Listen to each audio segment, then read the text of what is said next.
All right, so this is a repeat of the end of the Calculus 4 lecture due to whatever happened with the audio there, that it went crazy.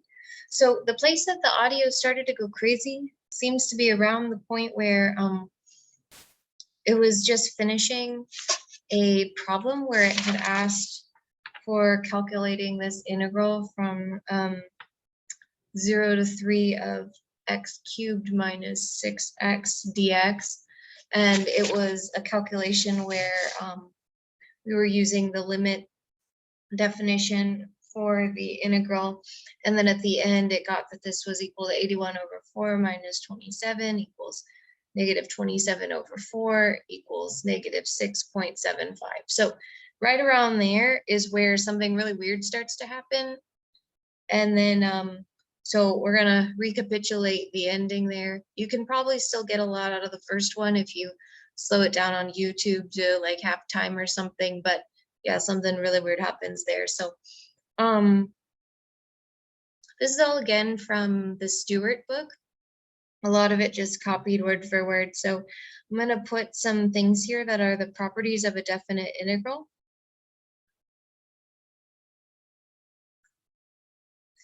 And we have a number of them, which you can prove from the limit definitions of integrals. And so, for example, that the integral from b to a, f of x dx is equal to the negative of the integral from a to b of f of x dx. And if you want to see like how does that follow from the definition of an integral, well, remember that the definition of the integral is going to have the delta x in it, and so delta x is going to be b minus a over n. And so if you flip the directions here, you change the sign of whether the delta x is positive or negative. So then also in our limit definition, if a is equal to b, then delta x has to be 0. So then this would imply that the integral from a to a of f of x dx is equal to 0. And then you can prove all these other ones too, but these assume that f and g are continuous.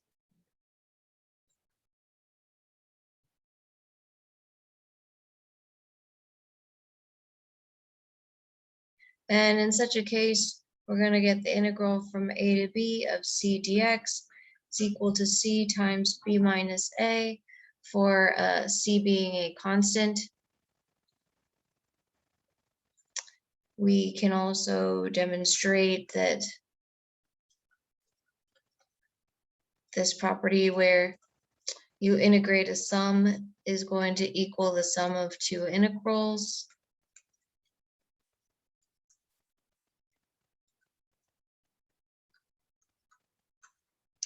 We'll also have one about the integral from a to b c f of x dx is equal to c integral from a to b f of x dx for constant c.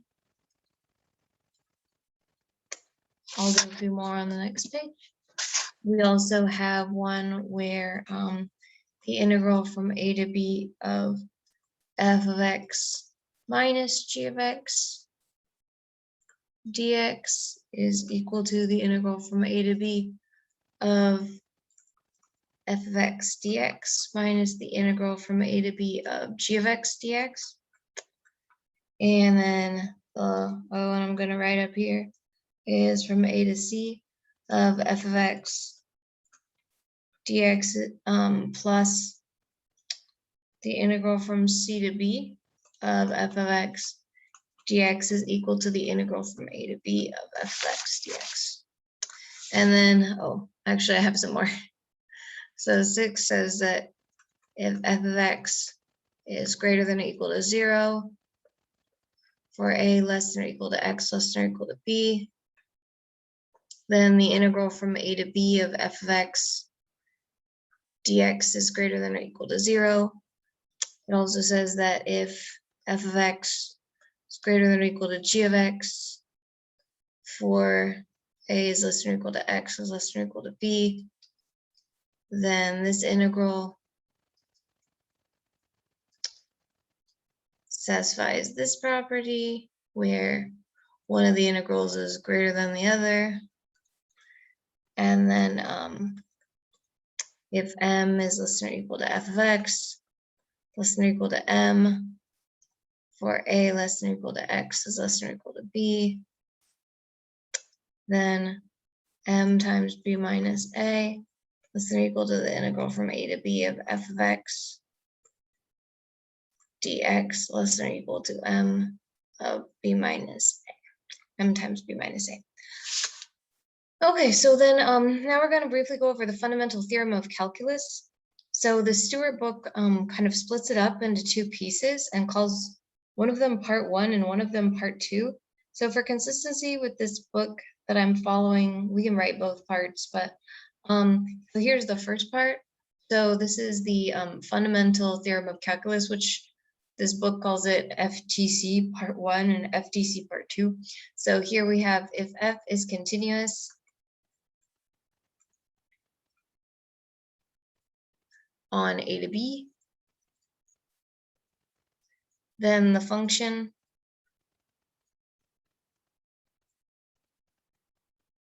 g defined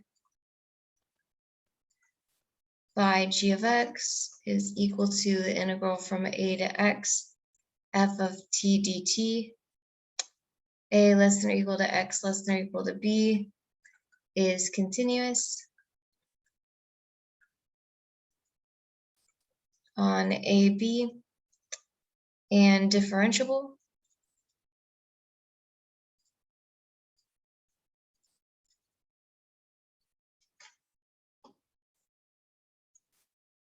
on AB,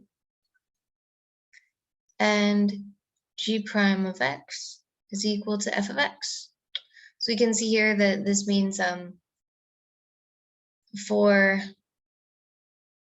us to be able to do something like this,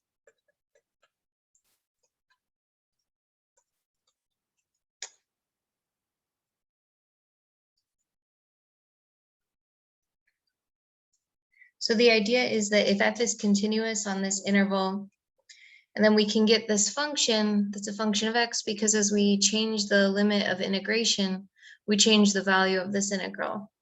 So the value of this integral is going to depend on x.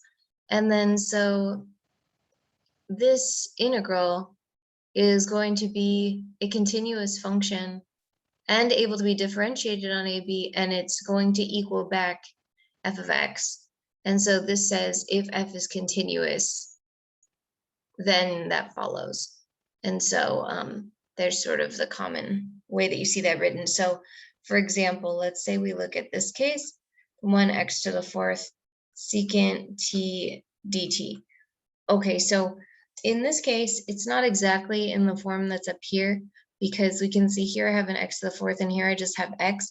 So first I have to say u equals x to the 4th and do this change and say, okay, I'm going to do the derivative with respect to x from 1 to u of secant t. And I need to finish making some changes here. So this is going to equal the derivative, d over du of the integral from 1 to u. This should also probably be a u over here also. Well, no, I know why I did that. Sorry for this. It's not a u yet because I didn't quite apply the chain rule yet. So here secant t dt times du over dx. So here, even though the u, it's implicitly a function of x, so when I take the derivative of this with respect to x, then in order to be able to do that, I have to use the chain rule. And so then this becomes secant u du over dx equals secant, and now we're going to plug in, for the u, we're going to plug in x to the 4th times, and then du here is, du dx is going to be 4x cubed, then 4x cubed. So that's the argument of the secant, is just x squared and then the 4x cubed. Okay, and then last thing, is the other part that they call the fundamental theorem of calculus, part 2 in this book. So this says if f is continuous on a to b,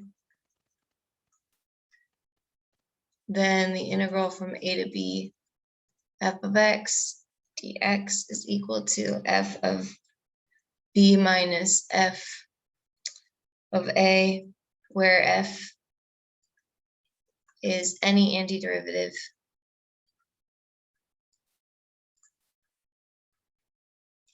of f. So it's some function such that f prime equals f. Okay. And so there you go. That was the redo. Thank you.